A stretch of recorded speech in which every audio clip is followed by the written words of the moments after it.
Hello नमस्ते dreamers. आज तारीख है 23 जुलाई 2020। चलिए देख लेते हैं आज हमें कौन कौन से आर्टिकल डिस्कस करने हैं। आर्टिकल के डिस्कशन से पहले हम कार्टून का मीन समझने की कोशिश करेंगे। देखिए, यह है ममता बनर्जी, राइट। अब ममता बनर्जी और गवर्नर के बीच में क्या चल रहा है कि मिस अंडरस्टैंडिंग चल रही है, मिस कम्युनिकेशन चल रहा है। दोनों अपने अपने ईगो को सेटिस्फाई करने की कोशिश में लगे हुए हैं, राइट। अब देखिए, अभी ये बेसिकली ये जो पिक्चर है जो गवर्नर इसमें ड्रॉ कर रहे हैं, इसमें ये दिखाया जा रहा कि कोरोना वायरस को डील करने के लिए या कोरोना वायरस के जो इफेक्ट हैं, कह रहे हैं कि उसके उसके पीछे का जो पूरा स्ट्रक्चर है वो कौन डिज़ाइन कर रहा है। एक तरफ तो दिखाया जा रहा है कि गवर्नर फ्रंट पर दिखते हुए नजर आ रहे हैं क्योंकि इनका कोऑर्डिनेशन सेंट्रल गवर्नमेंट के साथ बहुत अच्छा है, और एक तरफ ममता बनर्जी वो आइसोलेशन में फील कर रही हैं कि मतलब वो पेंडेमिक से, कोरोना वायरस से डील तो कर रही हैं बट वो पिक्चर में नहीं आ पा रही हैं, राइट। तो ये कार्टून में यही रिप्रेजेंट किया गया है, राइट। अब हम अपने पहले वाले आर्टिकल की ओर मूव करेंगे। जो हमारा पहला वाला आर्टिकल है वो एक एडवर्ड कोल्टन, मेन एक पर्सनालिटी हैं, ब्रिटेन के हैं। तो उनकी मूर्ति को तोड़ दिया गया या वेंडलाइज कर दिया गया, राइट, ठीक, कुछ लोगों के द्वारा। ये हुआ कहाँ? ये हुआ यूके में हुआ, मीन यूनाइटेड किंगडम में हुआ।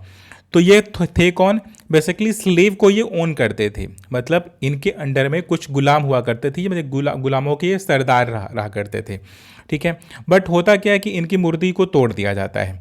अब इनकी मूर्ति को तोड़ने के पीछे पीछे जो आइडियोलॉजी है, जो कॉज है, अब राइटर उसी पर धीरे धीरे उसका विरोध करेंगे और स्टेप बाय स्टेप चरणों में बतलाएंगे कि हर टाइम पीरियड का एक लीडर होता है, और एक लीडर होता है जो अपने प्रेस्टीज की वजह से वो रेपुटेशन, वो स्टेटस प्राप्त करता है। लेकिन केवल एक सिंगल आइडियोलॉजी पार्टी आती है और पार्टी चली जाती है, ठीक। तो वेरियस आइडियोलॉजी के लोग आते और जाते रहते हैं, लेकिन किसी एक पर्टिकुलर आइडियोलॉजी की मूर्ति अगर बनी हुई है तो उसे तोड़ देना राइटर के अनुसार ये उचित नहीं है, ठीक।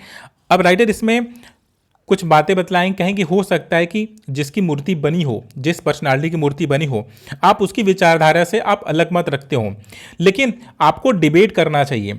आपको किसी की मूर्ति तोड़ करके अपना विरोध प्रदर्शित करना, कह रहे हैं कि ये उचित माध्यम, एक जो सिविलाइज्ड सोसाइटी है, कह रहे हैं कि ये उसका मोड ऑफ कम्युनिकेशन बिल्कुल भी नहीं है, ठीक है।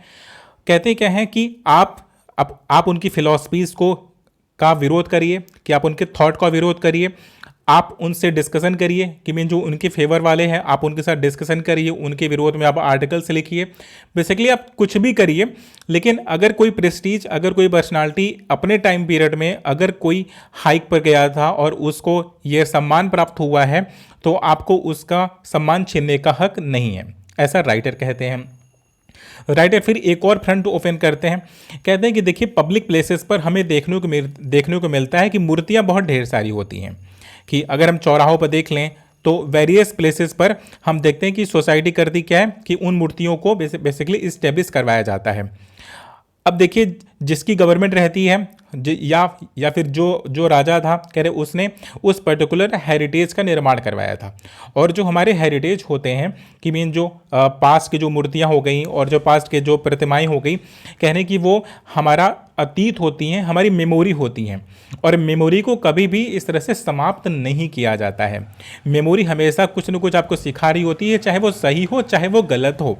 कह रहे हैं कि हो सकता है कि उस टाइम पीरियड के पर्सपेक्टिव में कह रहे हैं वो बातें सही थी, आज के पर्सपेक्टिव में कुछ और बातें सही हों, लेकिन जो मूर्ति बन गई है, कह रहे उसको आपको तोड़ना राइटर के अनुसार कह रहे उचित नहीं है, क्योंकि वो हमारा एक हेरिटेज भी है, वो हमारा इतिहास भी है। एक डायमेंशन तो ये हो गया।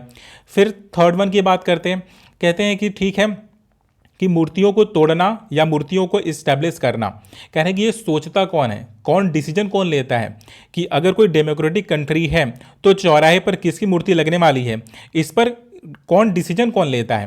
कह रहे कि जो लोग मूर्ति तोड़ने की कोशिश कर रहे हैं ना, कह रहे कि उनको अपने थॉट को, कह रहे कि जब डेमोक्रेटिक कंट्री है तो कह रहे वहां तक पहुंचना चाहिए कि जो लोग ये डिसीजन लेने वाले हैं कि कौन सी मूर्ति लगने वाली है, कह रहे कि उनको उस डिसीजन मेकिंग बॉडी तक पहुंचना चाहिए, ना कि सीधा बेसिकली जो एक मेटेरियलिस्टिक जो मूर्ति बनी हुई है, जिसका निर्माण किसी ने करवाया है, उसको जा करके तोड़ दें। कह रहे कि आप वहां पर जाइए, प्रॉपर तरीके से आप उनकी विचारधारा को बदलिए, आप नई मूर्ति का निर्माण करवाइए, आप अपनी विचारधारा के अनुसार जो आपके लीडर है कह रहे हैं कि आप उनका निर्माण करवाइए, लेकिन दूसरे की मूर्ति तोड़ने का हक आपको नहीं है।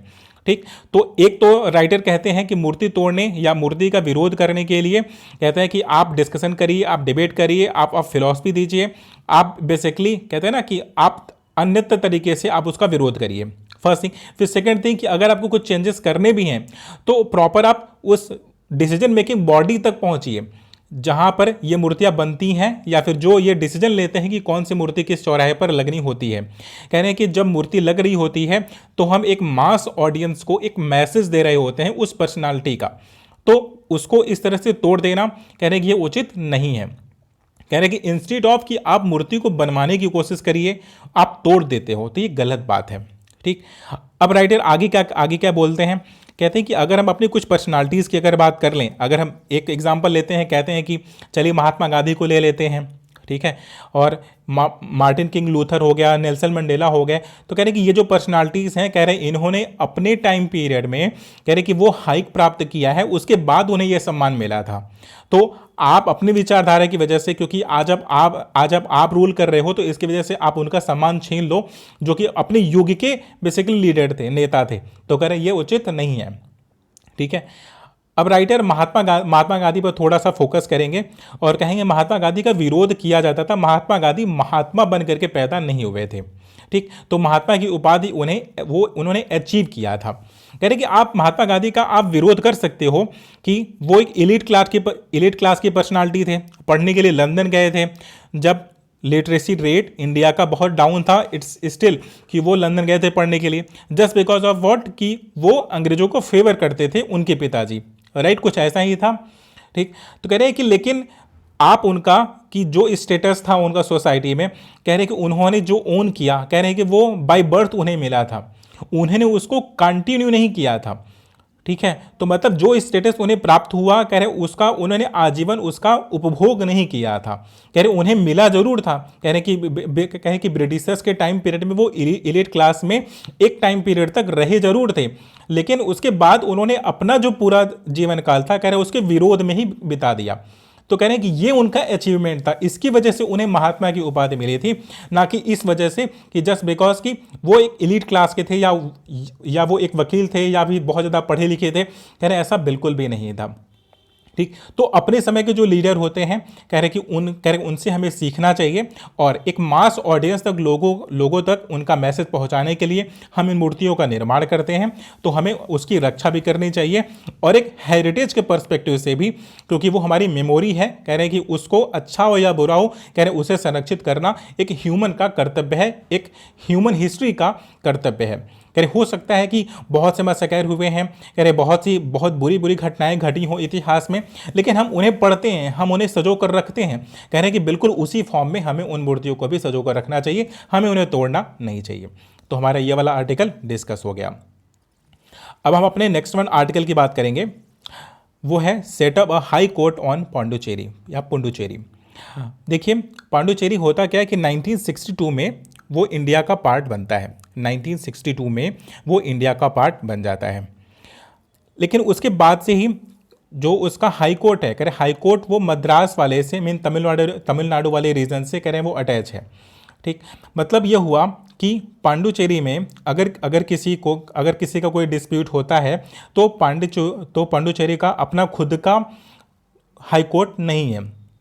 ठीक, अब राइटर यहाँ पर कुछ बातें मेंशन करते हैं, कहते हैं कि अगर हम पूरे जुडिशरी सिस्टम की बात करें तो 1 मिलियन की पॉपुलेशन पर 10 से 12 जज का एक रेशियो है कि इतना होना चाहिए। ठीक, लेकिन इतने ढेर सारे केसेस पेंडिंग हैं, तो अब वो समय आ गया है कि जुडिशरी को 1 मिलियन की पॉपुलेशन पर 50 जजेस का रेशियो रखना चाहिए। ठीक, पहला डेटा तो ये मेंशन करते हैं। फिर सेकंड थिंग, अब वो पांडुचेरी की पर्सपेक्टिव में बात करेंगे, बोलेंगे कि पांडुचेरी की अगर आप बात करोगे तो जितना केस डिस्पोज यहाँ पर होता है, पांडुचेरी में होता है, उतना सिक्किम, मणिपुर और गोवा, इन तीनों को अगर आप मिला दो, फिर इसका 4 टाइम करोगे, तब जाकर के पांडुचेरी में अपना क्या होगा कि उसके उतना केसेस ये पांडुचेरी खुद को डिस्पोज करता है। ठीक है, अब देखिए स्टेटहुड नहीं मिला हुआ है एक शिकायत भी की जाती है कि पांडिचेरी के पास पांडिचेरी के पास क्या है कि अपना स्टेटहुड नहीं है, वहाँ का लेजिस्लेचर नहीं है, इसकी वजह से हम आपको एक सेपरेट हाई कोर्ट नहीं दे सकते हैं। ठीक है, तो कह रहे हैं कि ये तो गलत बात है। कह रहे हैं कि नहीं, जब दिल्ली को लेजिस्लेचर 1993 में मिला था, करें उसके पहले ही आपने उसको तो दे दिया था, हाई कोर्ट दे दिया था, दिल्ली के पास अपना अपना खुद का हाई कोर्ट था। तो कह रहे ये पांडिचेरी के साथ आप ऐसा क्यों नहीं कर सकते हो। ठीक, फिर कहते हैं कि अच्छा ये बतलाइए कि अगर कॉमन शेयर होता है, अगर हाई कोर्ट का अगर अगर कॉमन शेयर होता है, तो बेसिकली हाई कोर्ट को जो ओन करता है, जो स्टेट ओन करेगा, उसका पूरा एडमिनिस्ट्रेटिव खर्च हो गया या फिर जुडिशरी खर्च हो गया, कह रहे पूरा उस स्टेट को वहन करना चाहिए, होना तो यही चाहिए था। लेकिन पांडिचेरी वाले केस में थोड़ा अलग है, पांडिचेरी उसके प्रपोर्शन में खर्च करता है। मतलब कि पांडिचेरी को ऐसा नहीं कि फ्री में मिल जाता है, कि वो मद्रास हाई कोर्ट का वो जो पूरी सुविधा है कह रहे उसको फ्री में नहीं मिल जाती है, कह रहे कि वो प्रॉपर पेमेंट करता है, जबकि अदर यूनियन टेरिटरीज के साथ ऐसा नहीं होता, वो पेमेंट नहीं किया करते हैं। ठीक है, ऐसा कोई प्रोविजन नहीं है। अब जब आर्टिकल 241 कह रहा है कि पांडिचेरी का अपना खुद का हाई कोर्ट हो सकता है, तो पांडिचेरी को आप उसका खुद का हाई कोर्ट आप क्यों नहीं दे रहे हो। ठीक, अब इसी को रेफरेंस देते हुए कि देखिए यहां पर नंबर ऑफ केसेस कह रहे हैं, आप स्टेट के छोटा या बड़ा होने से आप मत देखो, कह रहे हैं कि आप ये देखो कि अगर आप 2-3 स्टेट को मिला ले रहे हो, उसका 4 टाइम अगर पांडिचेरी में अगर अगर केसेस आ रहे हैं, तो ऑन दैट बेसिस पांडिचेरी के पास अपना खुद का हाई कोर्ट होना चाहिए। और आपका कोई भी नैरेटिव, कोई भी व्यू, कोई भी ओपिनियन जो इसका विरोध करता है, कह रहे कि उसके पर्सपेक्टिव में कह रहे आप दिल्ली को देख लो, आप सिक्किम को देख लो, मणिपुर को देख लो, गोवा को देख लो, कह रहे कि इन सारे स्टेट्स की अगर आप बात करोगे कि जिनके पास अपना अपना खुद का हाई कोर्ट स्टिल है, ठीक है, बट पांडिचेरी के पास अपना हाई कोर्ट नहीं है। कह रहे वहां पर नंबर ऑफ केसेस कम है, लेकिन यहां पर नंबर ऑफ केसेस बहुत ज़्यादा हैं, यहां पर केसेस भी बहुत आते हैं, यहां पर केसेस रिजॉल्व भी बहुत ज़्यादा होते हैं। पांडिचेरी पेमेंट भी करता है, बट स्टिल अब आप उसको इसलिए बोल रहे हो कि उसका अपना खुद का लेजिस्लेचर नहीं है, तो इसकी वजह से आप क्या कर रहे हो कि आप उसको वो गवर्नमेंट नहीं, सॉरी हाई कोर्ट आप नहीं देने वाले हो। कह रहे ये गलत है, उसे हाई कोर्ट मिलना चाहिए। ठीक है, अब ये कह रहे हैं तमिलनाडु पर डिपेंडेंट या मद्रास या चेन्नई की बेंचेस पर डिपेंड इसे नहीं रहने देना चाहिए। कह रहे कि इसके प्रपोर्शन को भी बढ़ाना चाहिए। एटलीस्ट 5 जजेस के बेंचेस का एक प्रॉपर हाई कोर्ट पांडिचेरी के पास होना चाहिए, ऐसा आर्टिकल में बोलते हैं। राइट, ये वाला आर्टिकल हमारा डिस्कस हो गया। अब हम अपने नेक्स्ट वन आर्टिकल की ओर मूव करेंगे। देखिए, एक केस है राजा मान सिंह का, ठीक है, जो कि एक भरतपुर प्लेस था राजस्थान में, मतलब अभी भी स्टिल है भरतपुर। तो होता क्या है कि 1985 का केस है कि उस वक्त क्या था कि कांग्रेस की गवर्नमेंट वहाँ पर थी। कहाँ पर थी कांग्रेस की गवर्नमेंट? राजस्थान में। तो जो चीफ मिनिस्टर थे वहाँ पे उस वक्त जो चीफ मिनिस्टर थे उनका नाम था शिवचरण माथुर नाम था उनका। तो उनके जो सपोर्टर्स थे कह रहे कि इन राजा मान सिंह का जो रॉयल फ्लैग होता है, क्योंकि उस वक्त प्रिंसली स्टेट हुआ करते थे स्टिल, तो और आज भी राजस्थान में क्या कहता है कि राजा रजवाड़ों का अपना खुद का जैसे खानदान का खुद का महल का या खुद का फ्लैग होता है। तो हुआ क्या कि कांग्रेस के जो शिवचरण माथुर थे, इनके सपोर्टर ने किया क्या कि राजा मान सिंह के का जो फ्लैग था, कह रहे हैं कि उसको डिसरेस्पेक्ट करते हैं, फाड़ देते हैं या बेसिकली उसकी इंसल्ट करते हैं। तो जब राजा मान सिंह को, जो कि 7 बार विधायक रह चुके थे अपने उसी वाले प्रिंसली स्टेट से, 7 बार विधायक रह चुके थे, तो उनको ये बात बुरी लग जाती है। तो वो करते क्या है कि जब शिवचरण माथुर प्रॉपर अपने हेलीकॉप्टर से आते हैं अपने वाले रीजन में वहाँ पर चुनाव का प्रचार करने के लिए आते हैं, तो ये करते क्या, अपनी जीप लेकर के जाते हैं और उस हेलीकॉप्टर को नुकसान पहुँचा देते हैं। होता यही है कि नुकसान पहुँचा देते हैं। तो अब चूंकि राजा मान सिंह को पता था कि उन्होंने ये अपराध किया है, ये अटेम्प्ट टू मर्डर वगैरह में जा सकता है कि बेसिकली आप करके, और चीफ मिनिस्टर है और चीफ मिनिस्टर के हेलीकॉप्टर पर आप अपनी जीप जा करके लड़ाने की कोशिश कर रहे हो। ठीक है, तो नेक्स्ट डे राजा मान सिंह करते क्या है कि पुलिस के पास खुद को सरेंडर करने के लिए जा रहे होते हैं। लेकिन कांग्रेस लेड या पार्टी लेड या उस वक्त के चीफ मिनिस्टर लेड डीएसपी की एक टीम पहुंचती है, मतलब रास्ते में ही राजा मान सिंह को रोक लेती है और बिना कुछ बात किए हुए करें उनके ऊपर फायरिंग स्टार्ट हो जाती है और उन्हें मौत के घाट उतार दिया जाता है। और ऐसा बोला जाता है कि ये इनकाउंटर हुआ था, बेसिकली पुलिस क्या कर रही थी, पुलिस डिफेंस में गोली चलाई थी, जबकि जो जिन्होंने लाइव उसे देखा था, उस केस के जो गवाह हैं, कह रहे वो कह रहे थे कि राजा मान सिंह के पास कोई भी हथियार उस वक्त नहीं था। ठीक, बट स्टिल एक पुलिस की टीम प्रॉपर जीप को घेरती है जब वो सरेंडर करने के लिए जा रहे थे पुलिस के सामने, और उन्हें मार देती है। तो ये घटना 1985 में होती है। अब उस वक्त का केस का मीन उस केस का जो जस्टिस है, कह रहे वो आज मिला हुआ है। तो हुआ क्या कि जैसे ही केस मीडिया में तूल पकड़ता है, उस वक्त मीडिया तो प्रिंटेड मीडिया हुआ करती थी, तो राजीव गांधी ने किया क्या कि शिवचरण माथुर को बोला कि आप अपने मुख्यमंत्री पद से आप इस्तीफा दे दो। तो उन्होंने इस्तीफा दे दिया। फिर क्या हुआ, बोला कि चलो अब सीबीआई को सौंप देते हैं। सीबीआई के बाद क्या हुआ कि केस चला आया मथुरा हाई कोर्ट के पास। ठीक है, मतलब मथुरा में चला आया केस, मथुरा में। ठीक है, अब उसके बाद से तब से केस चला आ रहा है, और आज जा करके कि मैंने उन जो दोषी थे, जो डीएसपी और जो डीएसपी की टीम थी, कह रहे हैं कि उनको आज जाके सजा मिलती है। तो जस्टिस सिस्टम के स्लोनेस की बात करते हैं, कहते हैं कि आपने उन्हें जस्टिस तो दे दिया, कह रहे हैं कि लेकिन आप इस बात से कह रहे हैं आप इनकार नहीं कर सकते हो कि जो कहावत कही गई है कि जब न्याय मिलने में देरी होती है वो न्याय न मिलने के बराबर ही होता है।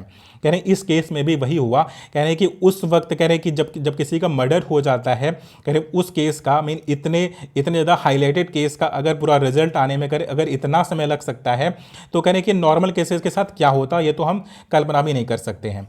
ठीक, फिर अगेन कहते हैं कि फरवरी 19 कुछ और केसेस हैं। कहते हैं कि फरवरी 1975 में हुआ क्या कि उस वक्त रेलवे मिनिस्टर थे एलन मिश्रा। तो अब एलन मिश्रा की बेसिकली मौत हो जाती है। अरे उनके साथ भी कह रहे सेम होता है कि उनको मार दिया जाता है, लेकिन उनको जो न्याय मिलता है वो 2014 में आकर के मिलता है, मतलब स्टिल 39 ईयर के बाद। फिर और हासिमपुरा का केस अगर हम देखने को मिले तो 40 मुस्लिम पर्सनल थे। कह रहे कि एक आर्मी पर्सनल करता क्या है कि इन 40 मुस्लिमों को क्या करता है कि बेसिकली फेक इनकाउंटर में मार देता है। कह रहे हैं कि उसका भी जो डिस्प्यूट है, कह रहे हैं कि एक लंबे समय के बाद 1987 के बाद आज जाकर के वो रिजॉल्व हुआ, क्योंकि 1987 में हुआ कहता है कि कुछ दंगे हुए थे और एक आर्मी पर्सनल का भाई या उस दंगे में मारा गया था। तो आर्मी पर्सनल को महसूस होता है कि कुछ मुस्लिमों ने क्या किया कि उनके भाई की हत्या कर दी है। ठीक, तो वो करते क्या है कि अपने पद का दुरुपयोग करते हुए, अपने पद का पूरा प्रयोग करते हुए करते क्या कि कुछ मुस्लिमों को एक वैन में पकड़ते हैं, और कुछ नंबर्स में कोई 23 बताता है, कोई 40 बताता है, कुछ ऐसे ही नंबर हैं। कह रहे उनको पकड़ते हैं और पकड़ करके लेकर के जाते हैं और फिर उनकी हत्या कर देते हैं। बेसिकली एक मैसेकर हो जाता है कि निहत्थे लोगों पर आपने किया क्या कि आपने गोलियां बरसा दी। तो कह रहे कि जब आप लेट में जब आप जस्टिस देते हो तो कह रहे कि ये जस्टिस ना देने के बराबर ही होता है। कह रहे हैं आप उसको न्याय मत बोलो। ठीक है, बट यहाँ स्टिल कहते हैं कि ठीक है, कह रहे हैं कि आपने जस्टिस स्लो तो किया बट श्योर किया। कह रहे कि ये भी इंपॉर्टेंट था, कह रहे ये भी कम नहीं था, लेकिन जस्टिस को थोड़ा सा फास्ट होना चाहिए सो दैट कि जुडिशरी पर कि लोगों का भरोसा बना रहे। ठीक, तो हमारा ये वाला आर्टिकल डिस्कस हो गया। इसमें 2-3 केसेस थे डिस्कस करने के लिए।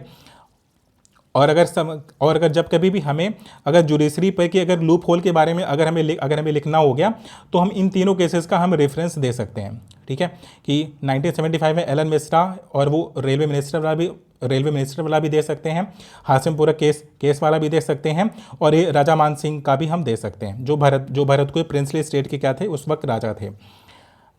नेक्स्ट वन आर्टिकल है हमारा भूटान के रिगार्डिंग। देखिए भूटान के नॉर्थर्न रीजन को कैप्चर करने के लिए चाइना ने भूटान को एक ऑफर दिया, बोला कि आप मुझे नॉर्थर्न वाला फ्रंट दे दो और फिर जो आपका डोकलाम वाला रीजन है कि मीन इंडिया के जो चंबू वैली है, कह रहे हैं कि इसके सबसे क्लोजेस्ट चाइना आना चाहता था। लेकिन भूटान ने किया कि इंडिया के इंटरेस्ट को ध्यान में रखते हुए कह रहे हैं कि चाइना के इस ऑफर को पूरी तरह से ठुकरा दिया। ठीक है, अब लेकिन भूटान ने ठुकरा तो दिया, लेकिन अब भूटान का एक जो ईस्टर्न वाला रीजन है कि मीन भूटान का एक इनर ईस्टर्न वाला रीजन है जिसे बोलते हैं ट्रासी गैंग। ठीक, अब देखिए ट्रासी गैंग एक डिस्ट्रिक्ट है, तो अब वहाँ पर चाइना क्लेम कर रहा है। ठीक है, अब वहाँ की जो बेसिकली जो सेंचुरीज हैं कह रहे हैं उस पर भी वो क्लेम कर रहा है, जिसे बोलते हैं कि सेकिंग फॉरेस्ट रिजर्व है वहाँ पर। तो जब वर्ल्ड इकोनॉमिक फोरम में प्रॉपर मीटिंग हो रही थी और उस सेकेंड फॉरेस्ट रिजर्व के लिए हुआ क्या कि फंडिंग की बात चलने लगी, तो चाइना ने बोला कि ये वाला रीजन तो मेरा, ये तो भूटान का है ही नहीं, तो इसलिए हम इसे फंडिंग के लिए हम वोट नहीं दे सकते। तो हुआ क्या, भूटान को फंड नहीं मिलता है। चूंकि भूटान और चाइना खुद का दोनों का कोई डिप्लोमेटिक रिलेशन है नहीं। तो भूटान करता क्या है कि भूटान को अगर चाइना को कोई मैसेज देना होता है तो वो इंडिया की राजधानी में नई दिल्ली से ही देता है। किसको? चाइना को। तो भूटान ने बड़ा क्रिस्टल क्लियर शब्दों में बोला कि नहीं, ये वाला रीजन मेरा है, ये भूटान का है, अरे ये आपका रीजन नहीं है। और सबसे बड़ी सरप्राइजिंग वाली बात यह है, सरप्राइज करने वाली बात कुछ ऐसी है कि इससे पहले भूटान और चीन के बीच में कई बार बैठकें हो चुकी हैं, लेकिन चीन ने इससे पहले कभी भी उस वाले रीजन को अपना नहीं बताया था। ठीक है, 2016 में मीटिंग होने वाली थी, लेकिन 2016 में हुआ क्या कि डोकलाम विवाद हो गया। ठीक है, फिर 2017 में चुनाव हो गए, फिर उसके बाद अभी पैंडेमिक हो गया, तो भूटान और चीन के बीच में कोई बैठक हो नहीं पाती है। अब राइटर कहते हैं कि भूटान के ऊपर चाइना प्रेशर डेवलप करने की कोशिश कर रहा है कि वापस से अब वो टेबल पर आए या मीटिंग करने के लिए आए, सो दैट कि उनका जो ये वाला क्लेम है अरुणाचल प्रदेश को, चूंकि चाइना क्या कहता है, अरुणाचल प्रदेश को भी अपना बताता है। ठीक है, कहता है कि तिब्बत के ये साउथर्न वाला रीजन है, इसलिए ये मेरा है। तो अगर ये ट्रेसी गैंग वाले रीजन को, भूटान के इस वाले रीजन को अगर चाइना अपना बता लेता है, तो जो उसका व्यू है, जो उसका ओपिनियन है, कह रहे हैं कि अरुणाचल प्रदेश उसका है, कह रहे हैं इसमें और भी ज़्यादा स्ट्रेंथन मिलेगी, उसको और भी ज़्यादा मजबूती मिलेगी।